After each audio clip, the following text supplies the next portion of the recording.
529 Ресей армиясы Луганскіде жоқ болды. Бұл бірінші жағымды жаңалық. Одан Путинге қарсы Ресей оппозициясы Варшавада бас қосты.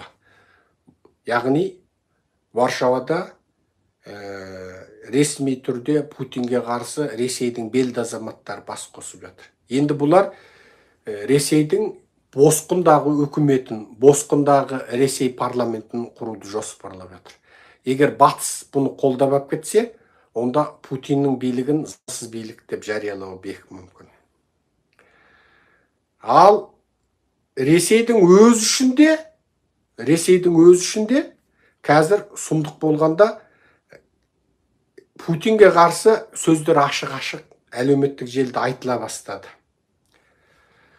Ал Солтүстік Корей ол тағы құтыра бастады. Солтүстік Корей бір жолда 180 бомбалаушы ұшақ шығарып, оңтүстік Корейдің территориясынан қоқан-лоққы жасап еді, Ақсарай бірден ескерту жасады. Ал Элон Маск Твиттердің жартыға жуық қызметкерін жұмыстан қуам деді. Твиттердің енді 50% қызметкерін жұмыстан қуам деді. Ал тағы бір сұмдық ақпарат, мына Украин жерінде алдыңғы шептегі Элон Масктың мынау Skylink-пен таратқан интернетті қайта-қайта үзіліп, Элон Маск Ақ үйден ақша талап қылды. 100 миллиондаған доллар кетіп жатыр бізге. 100 миллиондаған доллар мына интернет таратуға кетіп жатыр Украин жеріне. Ана спутник арқылы. Сондықтан бір бөлек шығынды төлеңдер деп Ақ үйге талап қойып еді.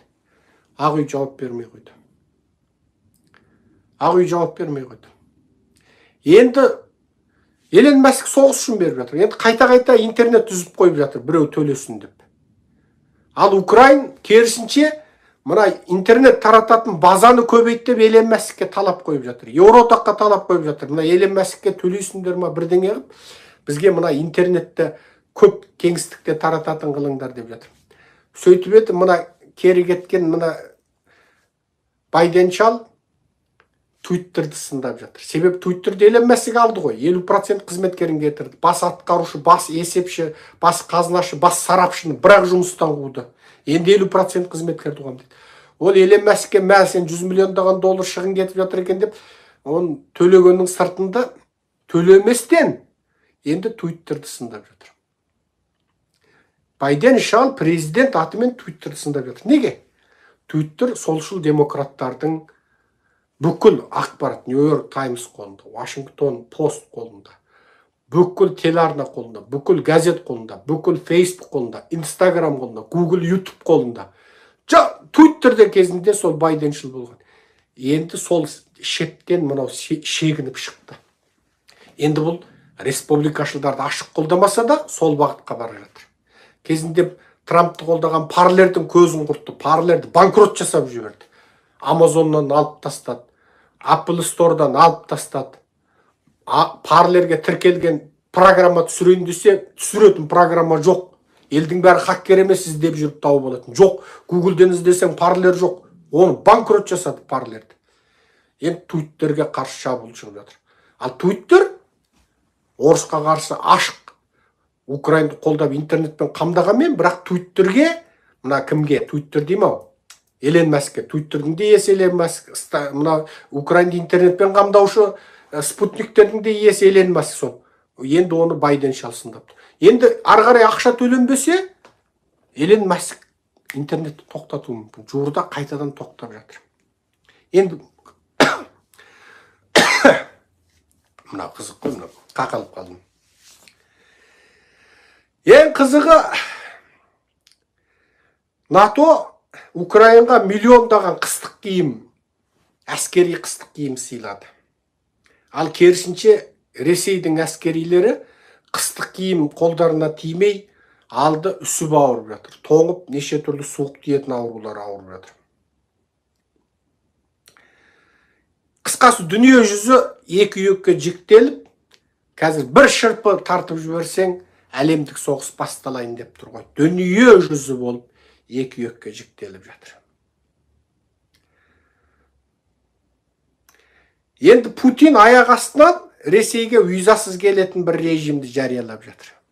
Міне қысқасы бәрін қысқа бір ауызбен айтып тастадым.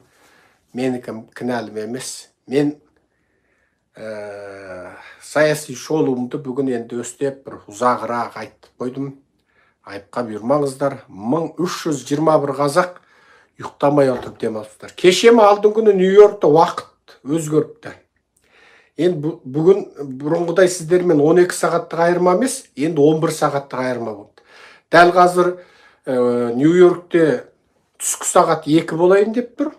Түскі сағат 2 болайын деп тұр. Ал бұрын болса Алматыда түнгі сағат 1 болатын. Қазір жаңағы бізде қазір түскі сағат 14 болайын деді, 2.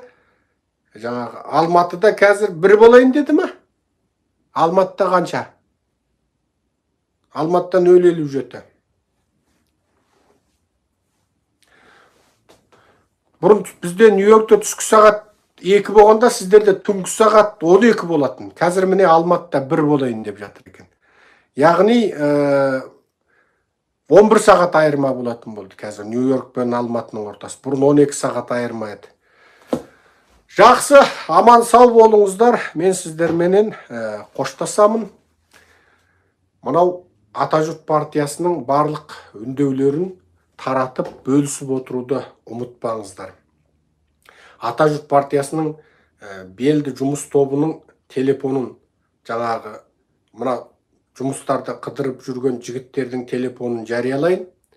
Соған міндетті түрде хабарласып, видеоларыңызды жіберіңіздер. Бекзат, қолға қалам алып жаздырып алыңыз. 8707 604 73 96. Тілек 8702 639 88 82. Қапар 8701 382 01 90. Нұрхан 8702 319 04 61. Гүлнұр 8777 795 37 64. Ғалым 8701 899 05 57. Енді осы жаңағы азаматтардың телефондарын білдіңіздер, хабарласып отырыңыздар. Міне қазір маған тағы да видеолар кепті.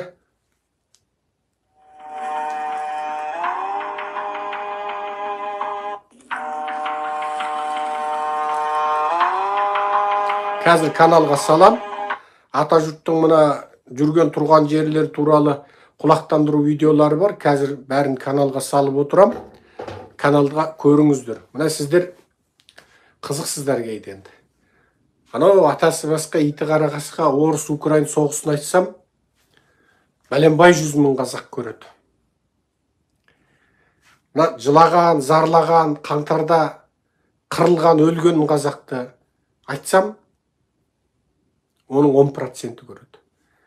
Қытайдағы малы қырылған, жер тартып алынған, өзін мәжбүрлеп карантинге жапқан, аңыраған, көмек сұраған, қорғансыз бейшара қазақты айтсам, оның 10% көреді. Сонда біз не деген халықпыз? Не деген халықпыз? Біз жатқа сондай кеңбіз. Жаңағында есегіне теріс мініп алақоржын арқалаған бір қаңғыбас келсе, оны деп төрге отырғызып қоямыз да. Ана сәлдесі сасып тұрса да, сақалы биттеп кетсе де, оны битіп төрге отырғызып қоямыз да. Ал өзімізге ондай құрметіміз, сыйымыз жоқ.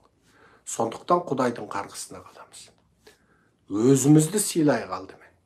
Бірінші. Өзіміздің мына қазақтардың жылаған, зарлағанына жаныңды ашты. Тілектес бол, көмектессең көмектес. Аққа жақ бол, мынау зұлымдық болып жатыр екен деп, кем дегенде зұлымдыққа қарсы екеніңді комментариймен жазып кет. Ана жақтағы қазаққа кем дегенде, анау Қытайда жер тартып алынып, өздерін карантинге қамап жатқан қазақтардың мәселесіне көңіл бөлеміз. Қытайдың қазаққа зұлымдығын тоқтатуын талап қыламыз деп бір видео сөйлеп қой. Жаратушының алғысына ие боласың. Себебі жаратушы Кім аққа жақ болса, соны сүйеді. Есіңізде болсын. Есіңізде болсын.